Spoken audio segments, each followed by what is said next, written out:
Hello students, कैसे हैं आप लोग। उम्मीद करता हूं कि स्वस्थ होंगे और पूरी एनर्जी से आप लोग पढ़ाई कर रहे होंगे। मेरे साथ पूरी एनर्जी से लगे रहिए। वीडियो को लास्ट तक जरूर देखिए। अगर आप आधा अधूरा वीडियो को देखेंगे तो पूरा टॉपिक समझ में नहीं आएगा। अगर कहीं समझ में नहीं आता है तो फिर से जो है वीडियो को बैक करके देखिए और समझने का प्रयास करिए। आइए जो है इसके पहले वाले वीडियो में मैं बता चुका हूँ क्लास 12th में ये जो है वैद्युत द्विध्रुव के कारण विभव दो बता दिया गया है। तीसरी जो स्थिति में वैद्युत विभव निकालते हैं तो वो ये है कि वैद्युत द्विध्रुव के किसी सामान्य बिंदु पर विभव कैसे हम निकालें। पहले तो भाई हमने अक्ष पे लिया एक बिंदु, फिर निरक्ष पे लिया। निरक्ष का मतलब कि ठीक जो है इसके परपेंडिकुलर लिया, ठीक है। अब कहीं पर भी ले लें सामान्य बिंदु पर, जैसे यहां हमने ले लिया, ठीक है। तो इसके लिए करेंगे क्या, तो इसके लिए एक जो है वैद्युत द्विध्रुव ए बी लेंगे, ठीक है। फिगर में आप देखेंगे, फिगर को ध्यान से देखिएगा। फिगर मैं बना दिया हूं इसलिए कि कम टाइम में जो है ये टॉपिक पूरा हो सके। वैद्युत द्विध्रुव ए बी लेंगे तो ये आपका ए बी वैद्युत द्विध्रुव है जिसके इस सिरे पर माइनस क्यू आवेश है और इस सिरे पर प्लस क्यू आवेश है, तो ये वैद्युत द्विध्रुव बन गया, ठीक है। अब इस द्विध्रुव से कहीं पर भी एक बिंदु P ले लिया, जैसे मान लीजिए कि यहां पर एक बिंदु P ले लिया, तो ये जो है ये द्विध्रुव के बिंदु O से कितनी दूरी पर है, ये P R दूरी पर है। मान लिया गया है ये कि द्विध्रुव के बिंदु O से R दूरी पर एक बिंदु P है जिस पर वैद्युत विभव क्या करना है, ज्ञात करना है, ठीक है।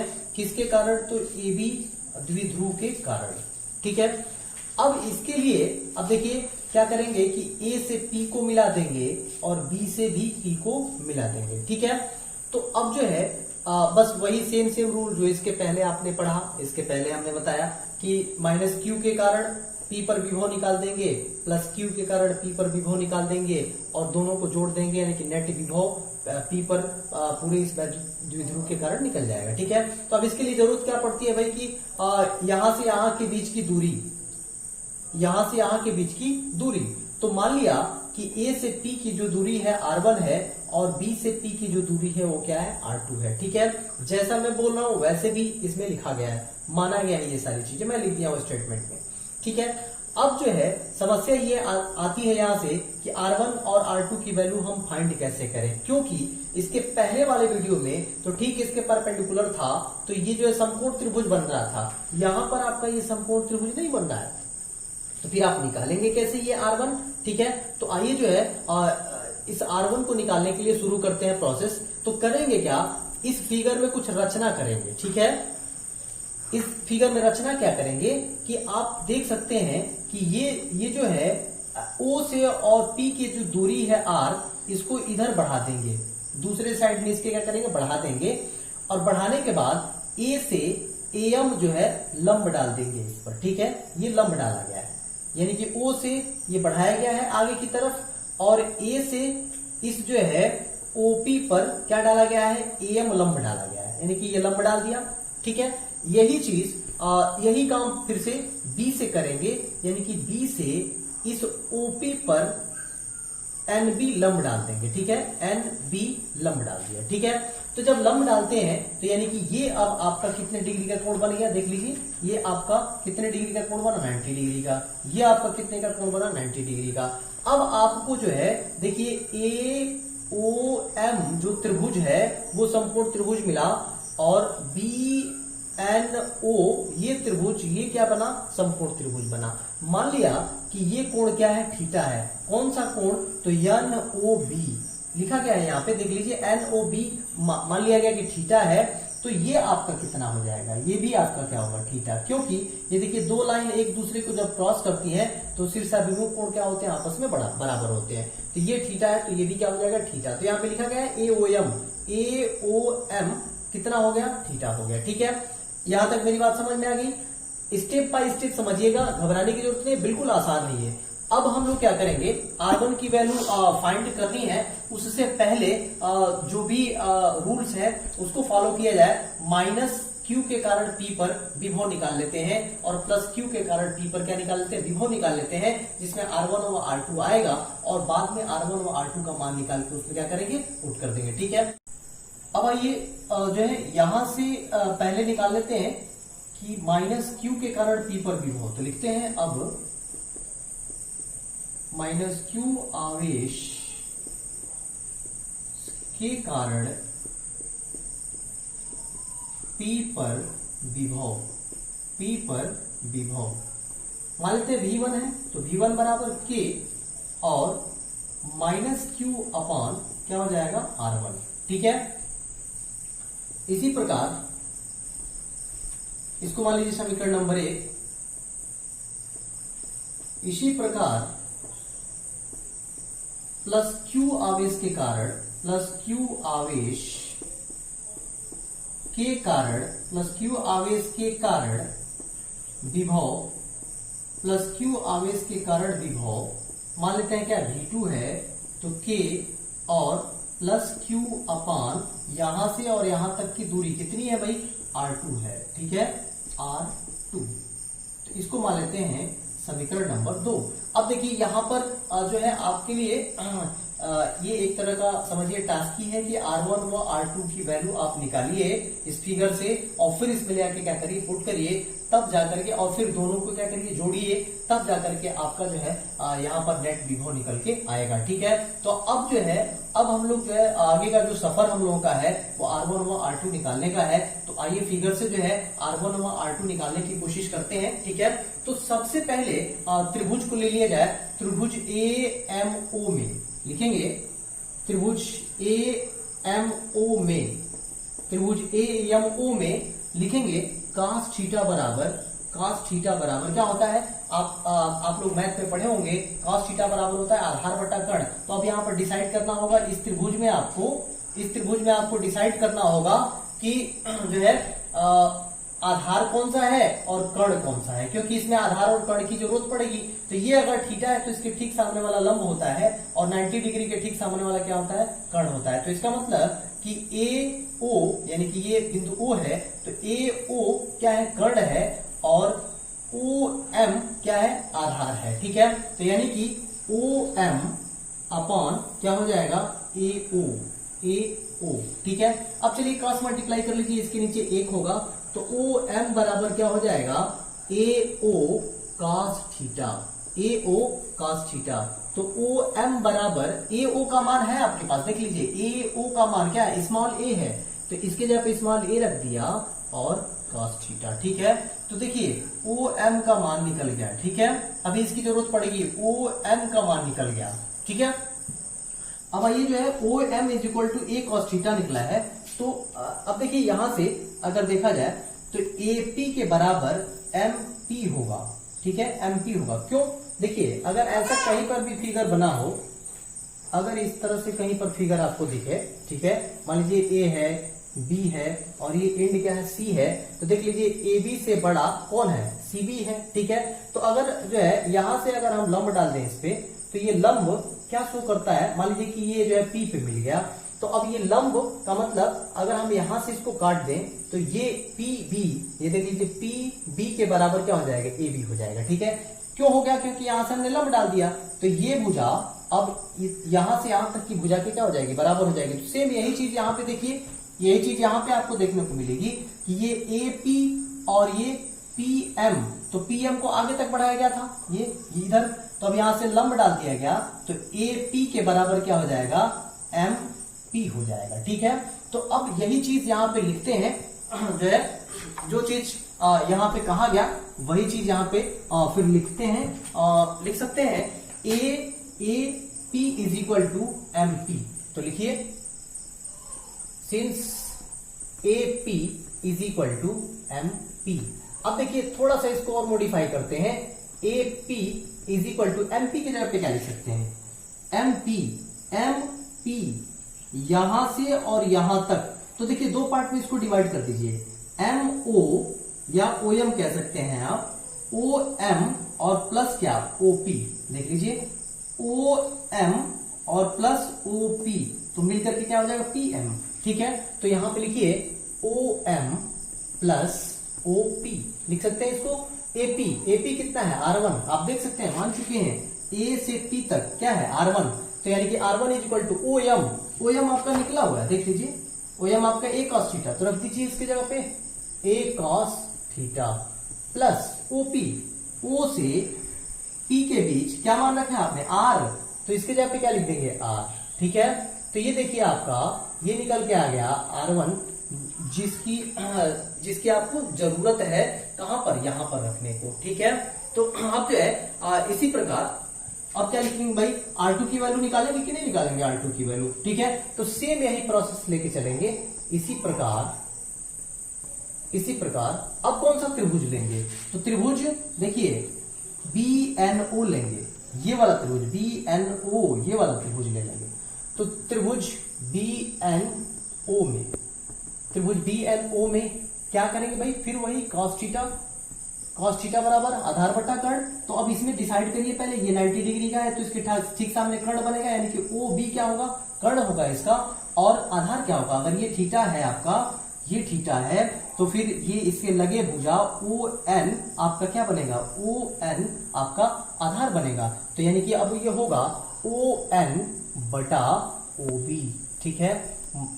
वैल्यू पुट कर लीजिए, ON की वैल्यू कितनी है, ON की वैल्यू निकालना है नहीं हमारे पास, और OB की वैल्यू कितनी है, देख लीजिए O से B की वैल्यू क्या है, A है, क्योंकि ये द्विध्रुव है तो पूरी लंबाई 2A, तो आधी लंबाई A हो जाएगी, यानी कि A हो गया, ठीक है। अब ON बराबर क्या हो जाएगा, क्रॉस मल्टीप्लाई करेंगे तो A cos थीटा, ठीक है। तो ON का मान आ गया कितना, A cos थीटा। अब चलिए ON अब देखते हैं कि कहां से कहां तक बराबर होगा इसमें, ठीक है। तो देखिए यहां से यहां तक लंब डाला गया है, अभी हमने एक यहाँ पे फिगर बना करके आप लोगों को एक ट्रिक दिखाया, ठीक है। तो यहां पर जरा देखिए कि ये O और P बड़ा है BP से, बड़ा है, देख लीजिए। तो अब यहां से अगर लंब डाला गया है तो ये दूरी आपकी N से P किसके बराबर हो जाएगी, BP के बराबर हो जाएगी, क्योंकि यहां पर क्या किया गया, लंब डाला गया है, ठीक है। तो अब देखिए, तो इसका मतलब कि NP के बराबर क्या हो जाएगा, BP हो जाएगा। तो देखिए मैं पहले इसको लिख रहा हूं, BP इज इक्वल टू, अब यहां पे since BP is equal to किसके बराबर होगा, तो NP के बराबर होगा, तो लिख लिया यहां पे NP। अब चूंकि NP की वैल्यू हम लोग के पास नहीं है, N से P की वैल्यू नहीं है, ठीक है। कहां से कहां तक की वैल्यू है, O से P की वैल्यू है R, और O से M की वैल्यू हम लोग के पास है। तो अब जो है तो क्या करेंगे, यहां से यहां तक की वैल्यू लिखने के लिए, यानी कि NP की वैल्यू लिखने के लिए हम क्या कर सकते हैं, OP में से ON को घटा सकते हैं, ठीक है। देख लीजिए एक बार और समझ लीजिए, OP में से ON को अगर घटा दें तो NP निकल जाएगा, तो इसका मतलब NP के जगह पे लिख सकते हैं, BP के जगह पे तो आप R2 लिखेंगे क्योंकि BP क्या है, R2 है, और NP के जगह पे लिख सकते हैं OP माइनस ON। देखिए कंफ्यूज नहीं होना है, O से P पूरी दूरी में से अगर ON को घटाते तो यही बचेगा, ठीक है। तो अब देखिए ये हमारे पास वैल्यू है R2 is equal to OP, तो O से P की वैल्यू क्या मान रखा है आपने, क्या, स्मॉल r, माइनस ON की वैल्यू यहां से रख लीजिए क्या, A cos थीटा, ठीक है। तो अब देखिए R2 की वैल्यू भी आ गई, ठीक है। और इसी चीज की जरूरत थी, R1 और R2 की वैल्यू निकालने हम लोग। अब क्या करेंगे, इस R1 और R2 की वैल्यू को समीकरण 1 और 2 में क्या कर देंगे, रख देंगे, ठीक है। तो अब लिखिए, अतः R1 व R2 का मान, R1 व R2 का मान समीकरण 1 व 2 में रखने पर, समीकरण 1 व 2 में रखने पर तो क्या हो जाएगा, समीकरण 1 देख लीजिए, V1 बराबर K और क्या है भाई, माइनस Q अपॉन R1 के जगह पे, यहां पे देखिए R1 के जगह पे क्या आ चुका है, ये देखिए A cos थीटा प्लस क्या आया है, R आया है, ठीक है। ये हो गया समीकरण नंबर 1। और V2 बराबर क्या हो जाएगा, तो K और Q अपान, अब देखिए V2 यही है आपका समीकरण नंबर 2 में, K Q अपान प्लस Q को हम Q लिख सकते हैं R2 का मान आ गया है आपका R minus A cos theta. ठीक है, अब देखिए ये दोनों वैल्यू पुट हो गई, R1 R2 क्या हो गया, हट गया। ठीक है, अब क्या करते हैं भाई, इसके बाद से ये जो है दोनों को हम क्या कर देते हैं, जोड़ देते हैं। ठीक है, यानी कि बीजगणितीय योग कर देते हैं, तो ये नेट क्या निकल के आ जाता है, विभव निकल के आ जाता है, किस पर, P पर। ठीक है, तो लिखेंगे अब P पर नेट विभव अगर V हो तो क्या हो जाएगा भाई, V1 प्लस V2। ठीक है, अब आइए जो है यहां पे सॉल्व करते हैं। ठीक है, अब V1 और V2 का मान रख दीजिए, तो V इक्वल टू क्या हो जाएगा, देखिए K माइनस के साथ है पहला V1, तो माइनस के साथ रखेंगे, माइनस को पहले लगा दे रहे हैं, और K और Q अपान, इसको लिख सकते हैं, देखिए R plus A cos theta लिख सकते हैं। ठीक है, कंफ्यूज नहीं होना आपको, मैं R पहले लिख दे रहा हूं, A cos थीटा बाद में लिख दे रहा हूं, इससे कोई फर्क पड़ने वाला नहीं है। ठीक है, और जो है प्लस यहां पर देखिए V2, तो V2 का मान क्या है, K और Q upon R minus A cos theta, R minus A cos theta. ठीक है, अब चलिए यहां से क्या कॉमन हो जाएगा आपका, तो K Q कॉमन हो जाएगा। ठीक है, तो चलिए K Q को कॉमन ले लिया, तो बच क्या गया यहां पे -1 अपान R plus A cos theta, plus यहां पे बच गया 1 अपान R minus A cos theta. ठीक है, ये देखिए, अब यहां से और सॉल्व करते हैं इसको आगे तक। V बराबर, अब देखिए K Q, थोड़ा सा इसको सिस्टमेटिक बना लीजिए, माइनस इधर है तो इसको इधर लिख दीजिए और इसको इधर लिख दीजिए। ठीक है, तो ये इधर लिखेंगे तो R minus A cos theta. ठीक है, और -1 अपान R plus A cos theta. ठीक है, ये मिलेगा आपको। अब जो है जैसे भिन्न को सॉल्व करते हैं, एलसीएम ले लेंगे इसका। ठीक है, तो V is equal to K Q, और देखिए एलसीएम जब आप लेंगे तो एक ब्रैकेट में R minus A cos theta होगा और दूसरे ब्रैकेट में R plus A cos theta होगा।